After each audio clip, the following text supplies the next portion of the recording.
আসসালামু আলাইকুম, আমন্ত্রণ মাই টিভি সংবাদে। আপনাদের সাথে আছে আমি সাকলাইন রাসেল। শুরুতে জানিয়ে দিব সংবাদ শিরোনাম। সংঘাতহীনভাবে এবার আফগানিস্তানে ক্ষমতায় তালেবানরা, দেশ ত্যাগে মরিয়া সাধারণ মানুষ, বিমানবন্দরে বিশৃঙ্খলায় 10 জন নিহত। করোনায় আরও 174 জনের মৃত্যু, টিকা কেন্দ্রে ভাঙচুর, আর টিকার সংকট নয়, দেশে উৎপাদন হবে জানালেন স্বাস্থ্যমন্ত্রী। 75-এর হত্যাকাণ্ডে নীল নকশা তৈরি হয় 3 বছর আগে, শোক দিবসের আলোচনায় প্রধানমন্ত্রী, পেছনের কুশীলবদের পরিচয় বেরিয়ে আসবে। ফ্রি ফায়ার, পাবজি সহ ক্ষতিকর অনলাইন গেম অবিলম্বে বন্ধের নির্দেশ হাইকোর্টের, স্থায়ীভাবে অনলাইন প্ল্যাটফর্ম থেকে সরাতে রুল জারি।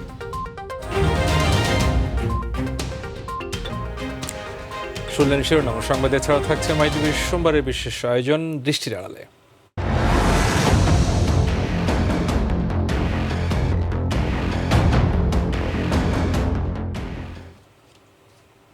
এবার বিস্তারিত। শুরুতেই আফগানিস্তান প্রসঙ্গ। 20 বছর পর আবারও আফগানিস্তানের ক্ষমতায় তালেবানরা। তাদের চতুর্মুখী আক্রমণে কোনো ধরনের প্রতিরোধ ছাড়াই সরকার পরিবর্তনের সম্মত হলো প্রেসিডেন্ট আশরাফ ঘানির সরকার।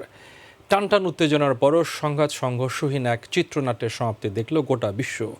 এর মধ্য দিয়ে নতুন নেতৃত্বে নতুন সকাল শুরু করলো আফগানবাসী। এদিকে দলে দলে মানুষ আফগানিস্তান ছাড়তে মরিয়া হয়ে উঠেছে। কাবুল হামিদ কারজাই বিমানবন্দরে জোর করে বিমানে উঠতে গিয়ে বিশৃঙ্খলা এবং বিমান থেকে পড়ে গিয়ে কমপক্ষে 10 জন নিহত হয়েছে। মার্জমানার রিপোর্ট। রবিবার রাজধানী কাবুল দখলে নেওয়ার পর তালেবানদের অধীনে আজ আফগানদের প্রথম সকাল শুরু হয়েছে ভয়, উদ্বেগ, আতঙ্ক এবং কাবুল ছাড়ার তাড়া নিয়ে। কাবুলের দখল নেওয়ার পর আফগানিস্তান যুদ্ধে নিজেদের বিজয় ঘোষণা করে আফগান যুদ্ধের সমাপ্তি ঘোষণা করেছে তালেবান। এর মধ্য দিয়ে আফগানিস্তানে যুক্তরাষ্ট্র নেতৃত্বাধীন জোটের 2 দশকের উপস্থিতি সমাপ্তি ঘটল। তালেবানরা কাবুলে প্রবেশের পর ক্ষমতা হস্তান্তর নিয়ে আলোচনার জন্য তালেবান প্রধান মোল্লা আব্দুল গনি বারাদার নেতৃত্বে একটি প্রতিনিধি দল প্রেসিডেন্টের বাসভবনে যায়। কাতার এবং মার্কিন কূটনীতিকদের উপস্থিতিতে প্রায় 45 মিনিটের সেই বৈঠকের পরই আশরাফ ঘানি তালেবানদের কাছে ক্ষমতা হস্তান্তরের সিদ্ধান্ত নেন। আফগানিস্তানের পরবর্তী প্রেসিডেন্ট হতে পারেন মোল্লা বারাদার গনি।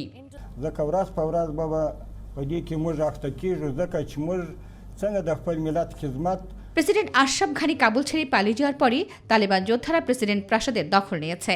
বর্তমানে কাবুলে চরম বিশৃঙ্খলা দেখা দিয়েছে। শহরের বাসিন্দা ও বিদেশিরা যেভাবে পারছে পালানোর চেষ্টা করছে। আন্তর্জাতিক বিমানবন্দরের কর্মীরা নিজেদের ডেস্ক ছেড়ে চলে যাওয়ায় সেখানে বিশৃঙ্খল পরিবেশ বিরাজ করছে। তবে মার্কিন পররাষ্ট্র দপ্তর বলছে তাদের সেনারা কাবুলের বিমানবন্দরের নিরাপত্তা নিশ্চিত করেছে। আজ দিনের শুরুতেই দূতাবাস খালি করার কাজ শেষ করেছে যুক্তরাষ্ট্র। এদিকে 60টিরও বেশি দেশ এক বিবৃতিতে আফগানিস্তানের নিরাপত্তা এবং আইন শৃঙ্খলা ব্যবস্থার পুনর্বহালের আহ্বান জানিয়েছে। যারা চলে যেতে চান তাদের নিরাপদে যেতে দেওয়ার জন্য তালেবানদের প্রতি অনুরোধও জানিয়েছেন তারা। এখন প্রশ্ন একটাই, আবার কি সেই আগের মতোই অন্ধকার ফিরবে আফগানিস্তানে, নাকি এক পরিবর্তিত মৌলবাদী শাসন দেখবে দেশটি? মার্জিয়া মান্নান, মাই টিভি। আফগানিস্তানের জনগণের সরকার প্রতিষ্ঠিত থাকলে সরকারে যারাই থাকুক না কেন তাদের সাথেই বাংলাদেশ সুসম্পর্ক রক্ষা করে চলবে বলে জানিয়েছেন পররাষ্ট্রমন্ত্রী ডক্টর এ কে আব্দুল মোমেন। বিকেলে রাজধানীর মহাখালীতে এক অনুষ্ঠান শেষে প্রতিক্রিয়ায় তিনি কথা বলেন।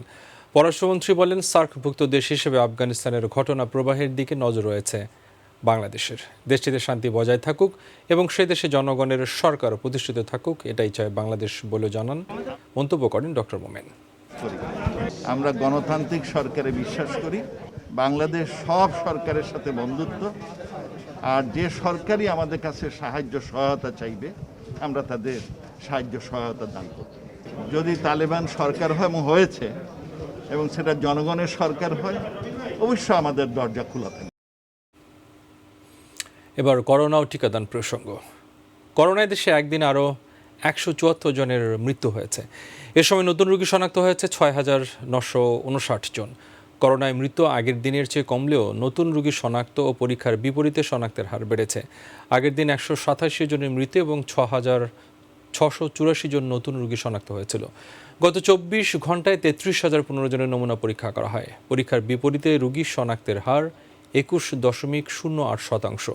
আগের দিন পরীক্ষার বিপরীতে রোগী শনাক্তের হার ছিল 20.25%। স্বাস্থ্য অধিদপ্তর জানিয়েছে দেশে এখন পর্যন্ত করোনায় শনাক্ত রোগীর সংখ্যা 14,25,861 জন, আর মারা গেছে 24,349 জন। গত 24 ঘন্টায় সবচেয়ে বেশি 70 জনের মৃত্যু হয়েছে ঢাকা বিভাগে, এরপর চট্টগ্রাম বিভাগে 37 জন, খুলনা বিভাগে 19 জন, বাকিরা অন্যান্য বিভাগের। গণটিকা কার্যক্রমের মতো এবার শৃঙ্খলা ভেঙে পড়েছে করোনার নিয়মিত টিকা কার্যক্রমে। টিকা পেতে কেন্দ্রে এসে দীর্ঘ প্রতীক্ষার পর বিক্ষুব্ধ হয়ে উঠছে মানুষ। কিছু কেন্দ্রে ঘটছে ভাঙচুর ও আহতের ঘটনা। প্রতিটি কেন্দ্রে মানুষের চাপ সামলাতে হিমশিম খাচ্ছে কর্তৃপক্ষ। পরিস্থিতি নিয়ন্ত্রণে পুলিশ ডাকতে হচ্ছে। টিকা পাওয়ার জন্য মোবাইলে মেসেজ পাওয়া নিয়ে বিড়ম্বনায় সাধারণ মানুষ। আগে রেজিস্ট্রেশন করার পরও অনেকেই নিতে পারছে না করোনা টিকা। বিস্তারিত ডেনি দ্রংয়ের রিপোর্টে। সকাল 10টা, রাজধানীর তেজগাঁওয়ে জাতীয় নাক কান গলা ইনস্টিটিউটের চিত্র। পরপর 3 দিন কেন্দ্রে এসেও দ্বিতীয় ডোজ টিকা পাননি এসব মানুষ। রাগে ক্ষোভে উত্তেজিত হয়ে হামলে পড়েন গেটের উপর। 4টার দিকে দাঁড়াইছি, এখন ভিতরে লোক ঢুকে সিরিয়াল দিতে জন্য। আমি 10 নম্বর সিরিয়াল, এগুলি 1 নম্বর 2 নম্বর। আপনাদের ঢুকতে দিচ্ছে না? ঢুকতে যাচ্ছে না, অন্য লোক ঢুকেছে। সিরিয়াল কেন ঢুকলো? আউটলুক কেন ঢুকলো? কে কার আগে টিকা নেবেন, এখন সেই প্রতিযোগিতায় নামছে প্রত্যাশীরা। ভেঙে পড়ছে টিকা নেয়ার সুষ্ঠু ও স্বাভাবিক পরিবেশ। রেজিস্ট্রেশনের পরও মেসেজ না আসায় ক্ষোভ টিকা প্রার্থীদের। এখনো পর্যন্ত লোক আমরা টিকা পাবো কিনা এটাও নিশ্চিত হতে পারি নাই। তা সরকার বলতেছে যে গণটিকা দিচ্ছে, তাহলে সেই গণটিকাটা কোথায়? আমরা ভিতর থেকে কোনো কথাই জানি নাই, এখন শুনতেছি ওনারাও টিকা মহাখালী থেকে আসতে দেরি হয়েছে। সেকেন্ড ডোজের ক্ষেত্রে নাকি সিস্টেম চেঞ্জ হয়েছে, মেসেজ দিয়ে তারপরে আসতে হবে। কেন্দ্রের ভিতর টিকা দেওয়ার স্থান থেকে শুরু করে লাইন গিয়ে ঠেকছে রাস্তায়, আর লাইনে দাঁড়িয়ে হতাশ মানুষ শেষমেশ ধাক্কাধাক্কি করে ভেঙে ফেলেন গেট। আহত হন কয়েকজন। 12 তারিখও আসছে, তারপরে বলছে 16 তারিখে আসতে। মেসেজ কি পেয়েছি? মেসেজ আসছে 10 তারিখে রাত্রে মেসেজ পাইছি। অবস্থা শুধু ভেঙেই পড়ে নেই, মানে ডিজাস্টার অবস্থা পুরো। আমরা আজকে 3 দিন যাবত এখানে আইসা অবস্থান করতেছি। আমাদের সেকেন্ড ডোজ এখন আমরা পাই না, আমরা এত আসার পর ঘুরে ঘুরে আমাদের ভিতরে ঢুকায় না। কর্তৃপক্ষ বলছে নির্দিষ্ট সংখ্যক টিকা বরাদ্দ থাকে প্রতিটি কেন্দ্রে। তার বিপরীতে মানুষের চাপ বেশি হওয়ায় পরিস্থিতি সামাল দেয়া মুশকিল। লোকজন ভ্যাকসিন দেওয়ার জন্য উদ্বুদ্ধ হয়েছেন, ওনারা চান ভ্যাকসিন নেওয়ার জন্য। একটু তাড়াহুড়ার জন্য সমস্যাটা হচ্ছে। আসলে সবাই যদি শান্তভাবে লাইন ধরে আসেন তাহলে এই সমস্যাটা হতো না। আমাদের প্রত্যেকদিন ভ্যাকসিন সিটি কর্পোরেশন থেকে সরবরাহ করা হয় ঢাকা শহরে, তো ওইখান থেকে ভ্যাকসিন নিয়ে আসার সময় রাস্তায় জ্যাম ছিল বলে দেরি হয়ে গেছে। রাজধানীর প্রতিটি কেন্দ্রের একই চিত্র। নিয়মিত টিকাদান কার্যক্রমে চলছে সিনোফার্মের প্রথম ডোজের সঙ্গে মডার্না আর অ্যাস্ট্রাজেনেকার দ্বিতীয় ডোজ। ড্যানি ত্রং, মাই টিভি, ঢাকা। করোনা মহামারী মোকাবেলায় টিকা স্বল্পতা দূর করতে এবার দেশে উৎপাদিত হবে চীনের সিনোফার্মের টিকা। চীনের সিনোফার্মের সঙ্গে স্বাস্থ্য মন্ত্রণালয় ও ইনসেপ্টার ফার্মাসিউটিক্যালসের মধ্যে সমঝোতা চুক্তি হয়েছে। আগামী 3 মাসের সব প্রক্রিয়া শেষ করে উৎপাদন শুরু হবে বলে জানিয়েছেন স্বাস্থ্যমন্ত্রী জাহিদ মালেক। প্রতি মাসে 50 লাখ উৎপাদনের লক্ষ্যমাত্রার কথা জানিয়ে তিনি বলেন, দেশে করোনা টিকার সংকট আর হবে না। আর পররাষ্ট্রমন্ত্রী এ কে আব্দুল মোমেন বলেন, দেশের চাহিদা পূরণ করে বিদেশেও করোনা টিকা রপ্তানি করা হবে। মাহবুব সৈকতের রিপোর্ট। লকডাউন সহ নানাবিধ পদক্ষেপের পরও করোনা সংক্রমণ ও মৃত্যু ক্রমান্বয়ে ঊর্ধ্বমুখী হওয়ায় টিকা কার্যক্রম জোরদারের উপর গুরুত্ব আরোপ করেছে সরকার। মানুষও এতদিনে টিকা নিতে ব্যাপক আগ্রহী হয়ে উঠেছে, তবে স্বল্পতার জন্য অনেকেই পাচ্ছেন না টিকা। এবার করোনার টিকা স্বল্পতা দূর হবার সুসংবাদ মিলল। দেশি যৌথভাবে উৎপাদন হবে চীনের সিনোফার্মার করোনা টিকা। চীনের সিনোফার্মের সাথে স্বাস্থ্য মন্ত্রণালয় ও দেশীয় কোম্পানি ইনসেপ্টার মধ্যে সম্পাদিত হল ত্রিপক্ষীয় চুক্তি। Bangladesh must give priority in getting license for co-producing COVID-19 vaccine to ensure uninterrupted supply of millions of doses to inoculate the entire population. To witness the signing of Memorandum of Understanding between the Ministry of Health, China National Biotech Group Company Limited, China Sinopharm International Corporation, and Incepta in order to co-produce COVID-19 vaccine. Chinese vaccines will be made a global public good as China's contributions to ensure vaccine accessibility and affordability. অনুষ্ঠানে পররাষ্ট্রমন্ত্রী বলেন, দেশের জন্য এ উদ্যোগ মহেন্দ্রক্ষণ, আর নিজেদের চাহিদা পূরণ হলে অন্য দেশকেও দেয়া হবে টিকা। আজকে একটি ঐতিহাসিক দিন যেখানে আপনি এই দেশে ভ্যাকসিন প্রোডাকশন করব। আমাদের ভ্যাকসিনের আর সমস্যা হবে না, আমরা এখানেই তৈরি করব এন্ড এট অ্যান অ্যাফোর্ডেবল, সস্তা, আমাদের সহজভাবে যাতে। দেশের টিকার বাস্তব চিত্র তুলে ধরে স্বাস্থ্যমন্ত্রী বলেন, সিনোফার্মার টিকা উৎপাদন শুরু হলে প্রতি মাসে পাওয়া যাবে 50 লাখ ডোজ।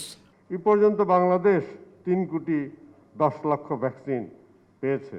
এ পর্যন্ত 2 কোটি ডোজ দেওয়া হয়েছে এবং হাতে আমাদের 1 কোটি ডোজ রয়েছে এখনো। কোভিড ভ্যাকসিন আমরা বানাবো এবং ইনশাল্লাহ আমরা বিদেশেও আমরা ভ্যাকসিন রপ্তানি করব, আমরা সেই আশা রাখি। আগামী 3 মাস পরেই দেশের উৎপাদিত টিকা পাওয়া যাবে বলে অনুষ্ঠান শেষে জানান জাহিদ মালেক। মাস তিনেকের মধ্যে করতে পারবেন, কারণ ওনারও প্রস্তুতি, তাদেরও ইনসেপ্টার প্রস্তুতি আছে এবং বিভিন্ন আপনারা জানেন ফর্মালিটি আছে চায়না থেকে। মাহবুব সৈকত, মাই টিভি, ঢাকা। এবার জাতীয় শোক দিবস প্রসঙ্গ। 75-এর নীল নকশা 3 বছর আগে হয়েছে বলে জানিয়েছেন আওয়ামী লীগ সভাপতি প্রধানমন্ত্রী শেখ হাসিনা। তিনি বলেছেন, হত্যাকাণ্ডের পেছনের কুশীলবদের পরিচয় বেরিয়ে আসবে শীঘ্রই। বিকেলে জাতীয় শোক দিবস উপলক্ষে আওয়ামী লীগের স্মরণ সভায় তিনি এসব কথা বলেন। গণভবন থেকে বঙ্গবন্ধু এভিনিউর অনুষ্ঠানে ভার্চুয়ালি যুক্ত হন প্রধানমন্ত্রী। স্বাধীনতা বিরোধী চক্র 71-এর পরাজয়ের প্রতিশোধ নিতে বঙ্গবন্ধুকে জনবিচ্ছিন্ন করার ষড়যন্ত্রে ব্যর্থ হয়ে হত্যাকাণ্ড ঘটিয়েছে বলে জানান শেখ হাসিনা। রাকিব হাসানের রিপোর্ট। জাতীয় শোক দিবস উপলক্ষে বঙ্গবন্ধু এভিনিউস্থ দলের কেন্দ্রীয় কার্যালয়ে স্মরণ সভার আয়োজন করে বাংলাদেশ আওয়ামী লীগ।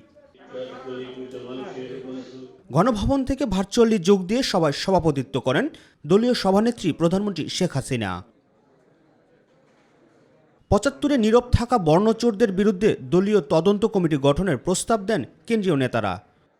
আওয়ামী লীগের সামনে অনেক চ্যালেঞ্জ, কিন্তু এই পশ্চিম মার্কিন শক্তি কিন্তু আমাদের স্বাধীনতাকে মেনে নিতে পারল না। আমাদের জন্য আরাধ্য কাজ আছে, সেই আরাধ্য কাজ আমরা সম্পূর্ণ করব। 75-এর শোকাবহ সেই দিনটি স্মরণে আবেগে আপ্লুত হন শেখ হাসিনা। 31 তারিখে আমরা জানুয়ারিতে পৌঁছাই, জুলাই মাসে 15 দিন, 13 তারিখে শেষ কথা হয় আমাদের। তারপরে এই ঘটনা। প্রধানমন্ত্রী অভিযোগ করেন, 72 সাল থেকে জাতির পিতার সমালোচনা করে 15ই আগস্টের ক্ষেত্র তৈরি করেছিল সমালোচনাকারীরা। কিন্তু সেই 72 সাল থেকেই কিন্তু ষড়যন্ত্র শুরু। মুক্তিযোদ্ধাদের মধ্যে বিভক্ত হলো, জাসদ সৃষ্টি হলো, যারা পাকিস্তানি হানাদার বাহিনীর দোসর, যারা বড় বড় নেতা ছিল তারা তো পাকিস্তানি পাসপোর্ট নিয়ে অনেকেই চলে গেছে, আর যারা এদেশের ছিল তারা কোথায় গেল, তার জন্য হঠাৎ উধাও হয়ে গেল। আপনারা আজকে এর পিছনে কে আছেন আছে খুঁজে বেড়াচ্ছেন, বেশি তো খোঁজার দরকার নাই। আপনারা তখনকার যে পত্রপত্রিকায় বা তখনকার যাদের বক্তব্য সেগুলো একটু খুঁজে বের করেন, অনেক খবর আপনাদের কাছে স্পষ্ট হয়ে যাবে। বঙ্গবন্ধুর খুনিদের বিচার হলেও এখনও যারা পলাতক রয়েছেন তাদের ফিরিয়ে আনার সব চেষ্টা অব্যাহত রয়েছে বলেও জানান সরকার প্রধান। কাজে আমি এটুকুই বলবো, আজকে খুনিদের বিচার হয়েছে, এখনো যারা কয়েকজন পলাতক, তার মধ্যে ডালিম পাকিস্তানি আছে তখন থেকে, রশিদ পাকিস্তান এবং লিবিয়া এই 2 জায়গায় থাকে, রাশেদ নূর তারা তো একজন কানাডায় আর একজন তো আমেরিকায় আছে। এরকম আমরাও সেই চেষ্টা চালাচ্ছি তাকে কোনোভাবে ফিরে আনা যায় কিনা। অর্থের লোভ আর দলের দুঃসময় দেখে যেসব রাজনীতিবিদ সরে পড়ে, কোভিড পরিস্থিতি দেখে তাদের শিক্ষা নেওয়ার পরামর্শ দেন প্রধানমন্ত্রী শেখ হাসিনা। যারা রাজনীতির মধ্য দিয়ে ব্যাপক ধন সম্পদ কামাই করে শুধু ওই মানে অর্থের লোলুপতা নিয়েই বাঁচে, তারা দুঃসময় দাঁড়াতে পায় না, তারা আত্মসমর্পণ করে। রাকিব হাসান, মাই টিভি, ঢাকা। পঙ্গু ছিলাম, তাকে নির্মম এবার অন্য প্রসঙ্গ, রাজনীতিতে আসা ঠেকাতেই অসুস্থ বেগম খালেদা জিয়াকে গৃহবন্দী করে রাখা হয়েছে বলে মন্তব্য করেছেন বিএনপি মহাসচিব মির্জা ফখরুল ইসলাম আলমগীর। সকালে খালেদা জিয়ার জন্মবার্ষিকী উপলক্ষে দোয়া ও মিলাদ মাহফিলে এসব কথা বলেন তিনি। ইতিহাস বিকৃতি করতে 15 আগস্টের ঘটনায় জিয়াউর রহমানকে জড়ানো হয়েছে মন্তব্য করে ফখরুল বলেন, মিথ্যা প্রচারণা দিয়ে জনগণকে বিভ্রান্ত করা যাবে না। সেই ষড়যন্ত্রকারীদের সঙ্গে আতাত করেছিল, তাদেরকে সাহায্য করেছিল, সেই কর্নেল তাহেরের নাম কিন্তু তারা একবার উচ্চারণ করে না। তারা তৎকালীন যে জাসদের যে গণবাহিনী ছিল, তার নেতা হাসানুল হক ইনু সাহেবের কথা একবার বলে না, বরঞ্চ তাকে মন্ত্রী বানিয়েছে। যিনি বহুদলীয় গণতন্ত্র বাংলাদেশকে ফিরিয়ে দিয়েছিলেন, সেই মানুষের বিরুদ্ধে আজকে তারা কুৎসা রচনা করছে। আমরা বিশ্বাস করি এই মিথ্যা রটনা, মিথ্যা প্রচারণা, অপপ্রচারণা কোনোটাই জনগণকে বিভ্রান্ত করতে পারবে না, এবং ইতিহাস, সত্য ইতিহাসই বেরিয়ে আসবে। পাবজি, ফ্রি ফায়ার সহ ক্ষতিকারক অনলাইন গেমস অবিলম্বে বন্ধের নির্দেশ দিয়েছে হাইকোর্ট। একই সঙ্গে সব গেমস সহ টিকটক, লাইকির মতো ভিডিও স্ট্রিমিং অ্যাপ স্থায়ীভাবে কেন বন্ধের নির্দেশ দেওয়া হবে না তা জানতে চেয়ে রুল জারি করেছেন আদালত। জনস্বার্থে দায়ের করা একটি রিট আবেদনের শুনানি নিয়ে এই হাইকোর্টের একটি ভার্চুয়াল বেঞ্চ এ আদেশ দেন। এস এম আরিফের রিপোর্ট। দেশের অনলাইন প্ল্যাটফর্ম থেকে TikTok, Bigo Live, PUBG, Free Fire, Likee সহ ক্ষতিকর অনলাইন গেমস ও অ্যাপ বন্ধের নির্দেশনা চেয়ে গত 24 জুন হাইকোর্টে একটি রিট দায়ের করা হয়। এসব গেমসে কিশোর ও যুব সমাজের আসক্তির বিষয়টি তুলে ধরে ক্ষতিকর প্রভাবের কথা উল্লেখ করা হয় রিটে। শুনানি শেষে বিচারপতি মজিবুর রহমান মিয়া ও বিচারপতি কামরুল হোসেন মোল্লার ভার্চুয়াল হাইকোর্ট বেঞ্চ পাবজি ও ফ্রি ফায়ার সহ ক্ষতিকারক গেমস 3 মাসের জন্য বন্ধের আদেশ দেন। এখানে অনেক অশ্লীল ভিডিও তৈরি করা হচ্ছে, যেগুলি আমাদের ইয়াং জেনারেশনকে অ্যাট্রাক্ট করছে এবং তারা পুল পার্টির নামে বিভিন্ন অশ্লীল কার্যক্রম চালিয়ে যাচ্ছে। একই সাথে আপনারা জানেন যে এই বিগো লাইভ, টিকটককে কেন্দ্র করে আমাদের সমাজে একটি কিশোর গ্যাং কালচার তৈরি হয়েছে। এই কিশোর গ্যাং কালচারকে যদি আমরা বন্ধ করতে চাই, তাহলে আমাদের যেই ইন্টারনেট ভিত্তিক যেসব গেমস এবং ডিস্ট্রাকটিভ যেই গেমসগুলি আছে, অ্যাপসগুলি আছে, সেগুলি কিন্তু আমাদের নিয়ন্ত্রণ অবশ্যই করতে হবে। এ বিষয়ে রুলও জারি করেন আদালত। রাষ্ট্রপক্ষের আইনজীবী জানান, বিটিআরসি সহ সংশ্লিষ্টরা এ রুলের জবাব দেবেন। Likee, Bigo Live, TikTok and similar type of অ্যাপসে কেন বন্ধ করা হবে না, পাবজি কেন বন্ধ করা হবে না, এবং কেন এটা বন্ধ করার ব্যাপারে হস্তক্ষেপ করা হবে না, এই ধরনের একটা ইলেকশন বিটিআরসি এবং আদার্স রেসপন্ডেন্ট এগেইনস্ট একটা রুল ইস্যু হয়েছে। সাথে বলেছে যে একটা কমিটি গঠন করতে, ইনকোয়ারি কমিটি, যে এইরকম এবং অন্যান্য আরও যারা অ্যাপসগুলো আছে সেগুলো টেকনিক্যাল ম্যাটার্সগুলো যাতে ইনকোয়ারি করে দেখা যে কীভাবে এগুলো বন্ধ করা যায়, অথবা সবসময় মনিটর করা, এ ধরনের নতুন নতুন অ্যাপ যাতে না আসে সে ব্যাপারে। এবং ফোর্থ যেটা হলো সেটা হলো গিয়ে এইসব অ্যাপস এবং টিকটক, বিগো লাইভ এইসবের ব্যাপারে মনিটরি ট্রানজ্যাকশন যেগুলো হয়, যেগুলো বিকাশ, নগদ অথবা অন্যান্য মোবাইল অ্যাপের মাধ্যমে হচ্ছে, সেগুলো মনিটর করা এবং এগুলোর মাধ্যমে যে ভ্যাট ট্যাক্সটাও আসবে সেটা কিভাবে রিয়েলাইজ করা যায় সে ব্যাপারে রুল ইস্যু করেছে। কিশোর গ্যাং সহ বিভিন্ন অপরাধের কারণে টিকটক, লাইকির মতো ভিডিও স্ট্রিমিং অ্যাপ ব্যবহারে নিরুৎসাহিত করা এবং পাবজি, ফ্রি ফায়ার সহ বিভিন্ন গেমসে কিশোর ও যুব সমাজের আসক্তির বিষয়টি নিয়ে বেশ কিছুদিন ধরেই সমালোচনা চলছে। এস এম আরিফ, মাই টিভি, ঢাকা। সময়ের আলোচিত মা মেয়ে পাচারকারী চক্রের মূল হোতা কাল্লু নাগিন সোহাগ সহ 3 নারী পাচারকারীকে আটক করেছে র্যাব। এই চক্রের আরও 20-25 জন সদস্য র্যাবের নজরদারিতে রয়েছে।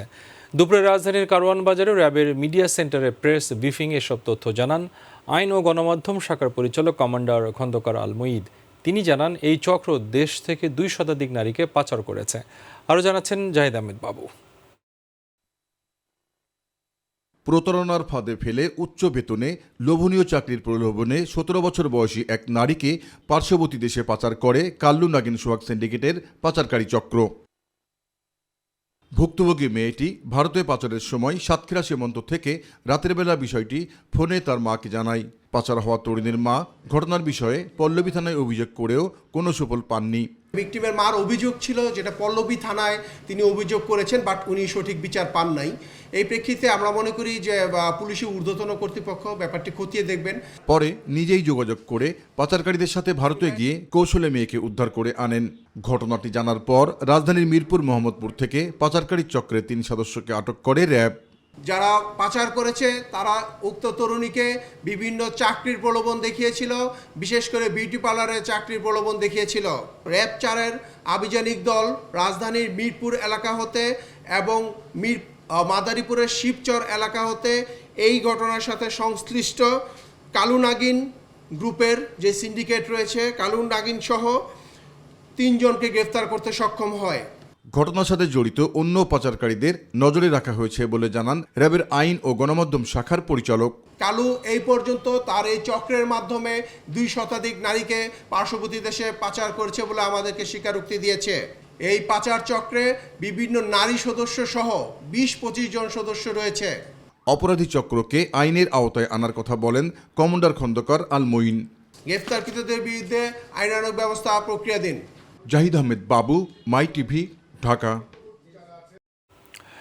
এবার দৃষ্টির আড়ালে। রাজধানীর সরকারি হাসপাতালের ভেতর ও আশেপাশে বিরাজ করছে নোংরা ও অস্বাস্থ্যকর পরিবেশ। ফলে বিঘ্ন হচ্ছে হাসপাতালের সৌন্দর্য। দিনের পর দিন এসব চিকিৎসা কেন্দ্রে ময়লা আবর্জনা থাকায় স্বাস্থ্য ঝুঁকিতে সাধারণ মানুষ। সবাই বলছেন, মহামারীকালে চিকিৎসা কেন্দ্র পরিচ্ছন্ন না রাখলে সংক্রমণ ঠেকানো দুরূহ হবে। মাই টিভি সংবাদের সাপ্তাহিক আয়োজন দৃষ্টির আড়ালে এবারের বিষয় চিকিৎসা কেন্দ্রের পরিবেশ। জাহিদ আহমেদ বাবুর রিপোর্ট। একটা সময় গুণগত চিকিৎসা সেবার পাশাপাশি পরিষ্কার পরিচ্ছন্নতার দিক দিয়ে রাজধানীর শহীদ সারাউদ্দিন হাসপাতাল ছিল শীর্ষে। সাধারণ মানুষের চিকিৎসা সেবার নির্ভরযোগ্য হাসপাতালটির সুন্দর পরিবেশ বর্তমানে ময়লা আবর্জনায় ঘেরা। এখানে চিকিৎসা সেবার মান বজায় থাকলেও হাসপাতালের স্যাঁতস্যাঁতে পরিবেশ নিয়ে রয়েছে নানা জনের নানা মত। পরিবেশগতভাবে যদি সুন্দর থাকে তাহলে চিকিৎসা ক্ষেত্রে আরো অনেক অগ্রগতি হবে। এই সোহরাওয়ার্দী হাসপাতাল যেহেতু আমাদের আগেরকার যারা ছিল নিজের নানাও এখানে ছিল, এখন আসতে পারে না এই ময়লা আবর্জনার কারণে। আমার পরিবেশটা একদম নোংরা। অবকাঠামো নির্মাণ কাজের জন্য হাসপাতালের পরিবেশ বিঘ্ন হচ্ছে বলে জানান শহীদ সারাউদ্দিন মেডিকেল কলেজ হাসপাতালের পরিচালক। ড্রেনেজে কাজ চলছে, তো আমি বারবার বলতেছি, আপনি কথাই খেয়াল করতেছেন। এগুলো তো কাজ চলছে, চলমান কাজ, নির্মাণ কাজ চলছে, তো এই রিপেয়ার কাজও চলছে। আপনি দেখতেছেন না, এগুলি সব রিপেয়ার কাজ চলছে, তো এগুলি তো আমার খেয়াল করতে হবে, বুঝেন না কেন? এগুলো তো এখন নির্মাণাধীন কাজ। হাসপাতালের ভিতরে ভার্টিক্যাল এক্সটেনশন নির্মাণের কাজ, দেখেন না জায়গায় জায়গায় ওয়ার্তারা ভাঙ্গা ওই যে টাইলস লাগাইতেছে, এই করতেছে। একই চিত্র ঢাকা শিশু হাসপাতালের। এখানকার প্রবেশ পথে খোলা ম্যানহোলের দুর্গন্ধে সুস্থ মানুষকে অসুস্থ করে তুলছে। এই যে আবর্জনা ময়লা এগুলি এখন যে পরিস্থিতি আমাদের রোগী নিয়ে আসছে, এখানে এগুলি রাখা ঠিক না। দেখার কি অনেক দুর্গন্ধ ছড়াচ্ছে, বাচ্চা রোগী এখানে যার স্বাস্থ্যের খারাপ এগুলো অনেক। তারপরে দেখা যাচ্ছে অনেকদিন ধরে দুর্গন্ধ, এগুলো কেউ তো ঠিক করতেছে না। এগুলো হাসপাতাল যদি নোংরা হয় তাহলে গন্ধে মশা জন্মায়, তাহলে আমরা কি করে এখানে চলাফেরা করব? হাসপাতালের অভ্যন্তরে ড্রেনেজ ব্যবস্থা চিত্র আরো করুন। এরই পাশে বারান্দা, আর কয়েক গজ দূরে দেওয়া হচ্ছে ডেঙ্গু আক্রান্ত শিশুর চিকিৎসা। যেহেতু ডেঙ্গু প্রতিরোধের এটা একটা জায়গা, আশপাশটা যদি আরেকটু পরিষ্কার হতো তাহলে আরেকটু মনে হয় পরিবেশ সহায়ক হতো।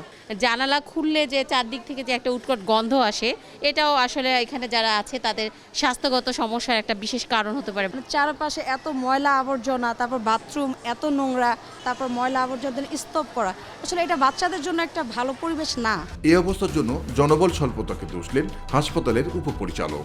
ড্রেনেজ সিস্টেমটা হইলে হয়তো আমরা কিছুটা বাঁচবো, কারণ পঙ্গু হাসপাতালের সাথে আমাদের হসপিটালের এই যে আমাদের পাশে যে কোয়ার্টারটা আছে, এটা পঙ্গু হাসপাতাল ব্যবহার করে। এখন ওরা সব রকমের ময়লা আবর্জনা এখানে ফেলে রাখে এবং সেটা আমাদেরকে পরিষ্কার করতে হয়, দুঃখজনক হইলেও সত্য। স্থানীয়রা বলছেন, কর্তৃপক্ষের উদাসীনতা আর যথাযথ নজরদারির অভাবে ময়লা অস্বাস্থ্যকর পরিবেশে বাধ্য হয়েই চিকিৎসা নিতে হচ্ছে।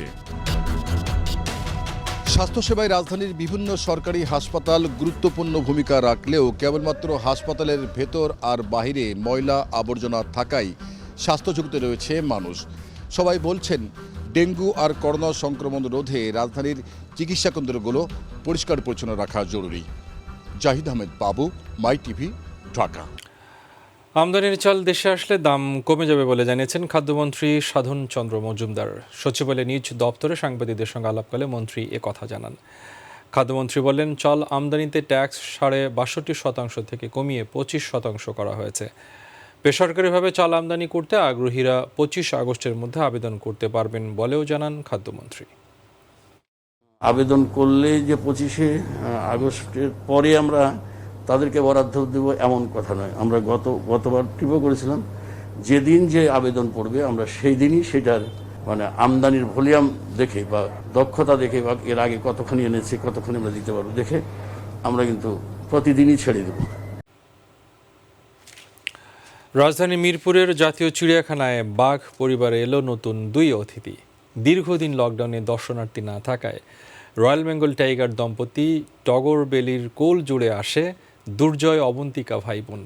আর তাদের নামকরণ অনুষ্ঠানে যোগদান করে প্রাণী সম্পদ মন্ত্রী জানান, সবকিছু ঠিক থাকলে 19 আগস্ট থেকে দর্শনার্থীদের জন্য আবারও উন্মুক্ত হবে চিড়িয়াখানা। মোবাল্লিক করিমের রিপোর্ট। দীর্ঘদিন লকডাউন থাকায় বন্ধ রাজধানীর মিরপুরের জাতীয় চিড়িয়াখানা। এতে যেন চিড়িয়াখানা বন্দি প্রাণীরা ফিরে পেয়েছে তাদের বন্য জীবন। শান্ত নীরব মানুষের কোলাহলমুক্ত পরিবেশে প্রাণীরা পেয়েছে বংশবিস্তারের সুযোগ। আর সেই সুযোগে রয়্যাল বেঙ্গল টাইগার দম্পতি টগরবেলির কোল জুড়ে এলো 2 শাবক। চিড়িয়াখানার নিয়ম অনুযায়ী এই 2 বাঘ শাবক পেল নাম দুর্জয় আর অবন্তিকা। এই 2টি বাঘের বাচ্চা সহ আমাদের এখন মোট 11টি বাঘ চিড়িয়াখানায়। 2.5 মাস বয়সী নতুন অতিথিদের আর কিছুদিন পরে দর্শনার্থীদের দেখার সুযোগ দেওয়া হবে। পাখি অন্যান্য যা কিছু এগুলো এত বৃদ্ধি পেয়েছে যে কিছুকে আমরা, আমাদের তো একটাই চিড়িয়াখানা এই ঢাকার বাইরে আছে রংপুরে, আমরা সেখানে দিচ্ছি। আমরা অন্যান্য জায়গায় যে চাহিদা সেখানে দেব। সবকিছু ঠিক থাকলে 19 আগস্ট থেকে দর্শনার্থীদের জন্য আবারও উন্মুক্ত হবে চিড়িয়াখানা জানিয়ে মন্ত্রী বলেন, চিড়িয়াখানার পরিবেশ আগের চেয়ে অনেক বেশি দর্শক বান্ধব করা হয়েছে। আমাদের মাস্টার প্ল্যানটা সম্পন্ন হওয়ার পরে আমাদের বিশ্বাস আমাদের মানুষরা সিঙ্গাপুর, মালয়েশিয়া, থাইল্যান্ড, ইন্দোনেশিয়ার চিড়িয়াখানায় যাওয়ার দরকার হবে না। বাংলাদেশই হবে আধুনিক চিড়িয়াখানা। মুবাল্লিক করিম, মাই টিভি, ঢাকা। উত্তরা ব্যাংকের নারায়ণগঞ্জ শাখা ও নারায়ণগঞ্জ আঞ্চলিক কার্যালয়ের নিজস্ব ভবন উদ্বোধন হলো। ব্যাংকের পরিচালনা পর্ষদের ভাইস চেয়ারম্যান ইফতেখারুল ইসলাম ভার্চুয়ালি ভবনটির উদ্বোধন করেন। ব্যাংকের পরিচালক অবসরপ্রাপ্ত কর্নেল ইঞ্জিনিয়ার MS কামাল এবং ব্যবস্থাপনা পরিচালক ও প্রধান নির্বাহী মোহাম্মদ রবিউল হোসেন এ সময় উপস্থিত ছিলেন। শোকাবহ আগস্ট মাসে বঙ্গবন্ধু শেখ মুজিবুর রহমান সহ সব শহীদের প্রতি শ্রদ্ধা জানানো হয়। অনুষ্ঠানে আরও উপস্থিত ছিলেন উপব্যবস্থাপনা পরিচালক মাকসুদুল হাসান, মোহাম্মদ আবুল হাসাম, মোহাম্মদ আশরাফুজ্জামান, নারায়ণগঞ্জ আঞ্চলিক শাখার প্রধান মোহাম্মদ মাহবুব রহমান সহ বিশিষ্ট ব্যক্তিরা। জানিয়ে দিব প্রবাসের খবর।